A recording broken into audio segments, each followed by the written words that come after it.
So what's the next step?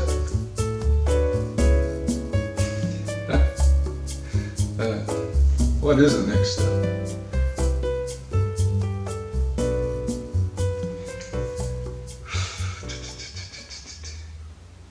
So, finally, you've written your first book. Congratulations. All the hard work's done, right?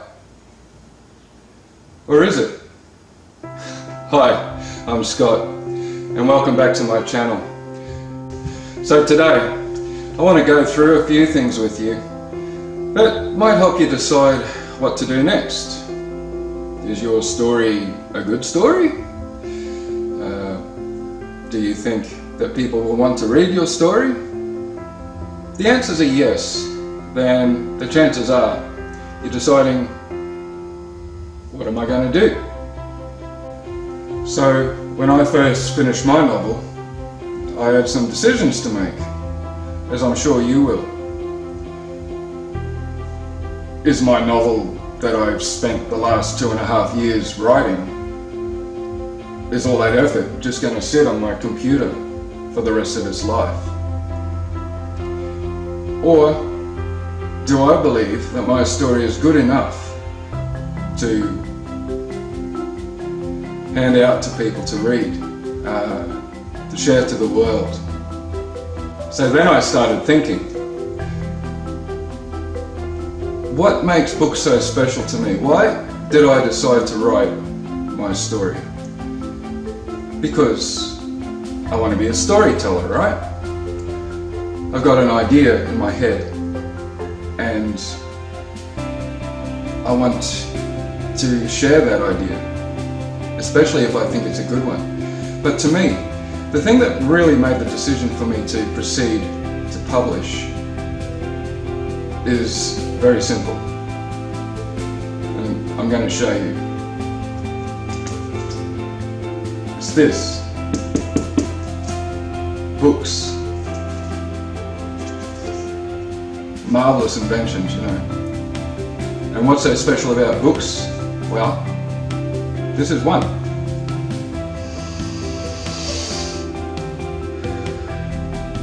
For me, there's nothing quite like the smell of a good book.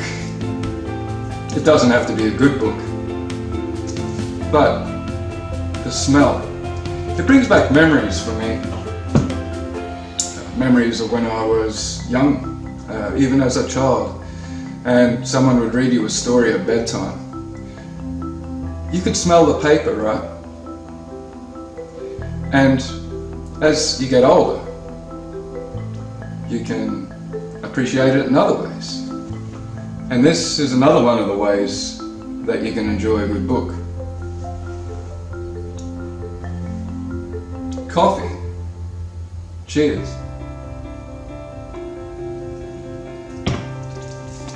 Coffee and a good book, that's a winner to me. And not only that, think about those days, those weekends in wintertime when it was cold and you didn't want to go outside, or there was a storm happening. Rainstorms, you know. In summertime here in Australia, especially here in Queensland, around Christmas time we get storms. We get thunder and lightning and rain. And for me, being curled up in bed with a book and smelling the rain, smelling the pages, listening to the thunder, builds the atmosphere. I love scary stories, so it helps, you know. That's my memory, and you may have a different one. So that's why I decided to publish my story. And so it's true. Books are certainly magical items, you know. They teach us things. Cookbooks, books on photography. Of course you have fiction, you know, romance, horror, suspense, drama, comedy. Comic books. They elicit something in us, and for me, that something is what I wanted to be a part of. And so, what's the next steps? How do I get my story out into the world? How do I get from this to this? There's a couple of things you have to consider. So publishing costs money. It costs time and it costs effort. There's a lot of work to come for you.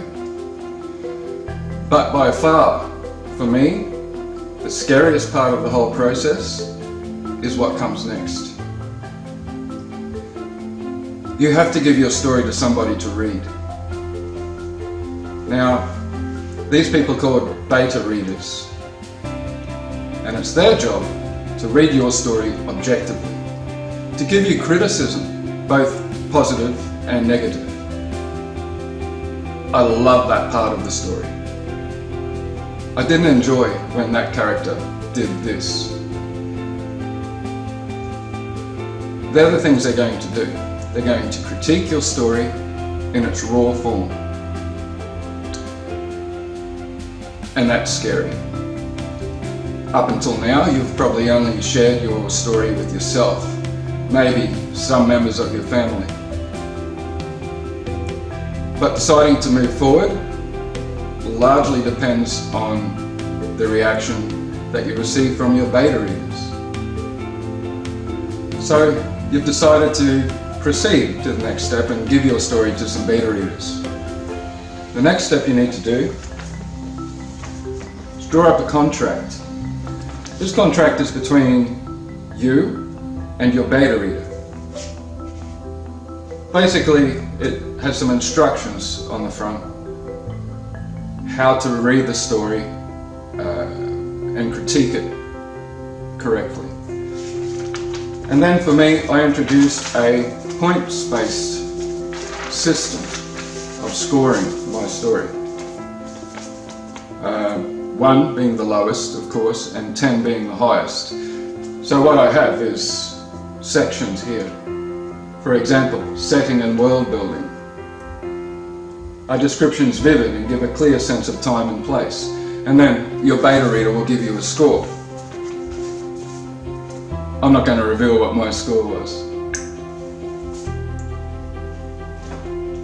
I should point out that make sure that your story is as polished at that point as you think it can be. If you give out a story that's not completed, as far as storytelling elements are concerned, you're going to get a bad result. So do your best to have your story to a point where you think it's readable. After that, when you receive your feedback from the beta reader, the next step is very simple. You have to write your story again. That's the next step. Step 2. Rewrite your story. Take into consideration the feedback that you get from your beta readers, because essentially they are your first contact to the outside world. That is, the outside world that isn't inside of here. I should have pointed out that your beta readers should be somebody either that you don't know or somebody that you trust to give an honest opinion. For me, I found 2 people that I actually did know, but I trusted their opinions implicitly. They are strong critics, and I trusted them to give me good, honest feedback. And so I took that information that they gave me and I rewrote my story. I took into consideration their points of positivity and I built upon that. I listened carefully to their points of negative criticism and I adjusted things. That's not that I recrafted my story to suit those 2 beta readers. There are certainly elements that I didn't change because I felt strongly enough that I had it right. But you take the criticism and you work with it. That's the whole idea. Remember, we're not restructuring our story to please everybody. You're not going to please everybody. Please yourself, but it has to be readable. It has to make sense. If your readers can't understand the flow of your story, you need to have a good look at it, yeah? You have to restructure it so that it does make sense. For me, I've rewritten my story 5 or 6 times. And that's not just because of the feedback I got from the beta readers. Every time you go over it, you see other things that you can change, you can tweak, and that's been the case for me. So what's the next step? Step 3, deciding how to publish your story. So hopefully my information will help you guys out. As always, the information that I impart to you will require your own due diligence. Don't rely solely on my word. Do your own due diligence. Make sure you follow up everything and make sure you have everything covered. So, I have good and bad news for you guys.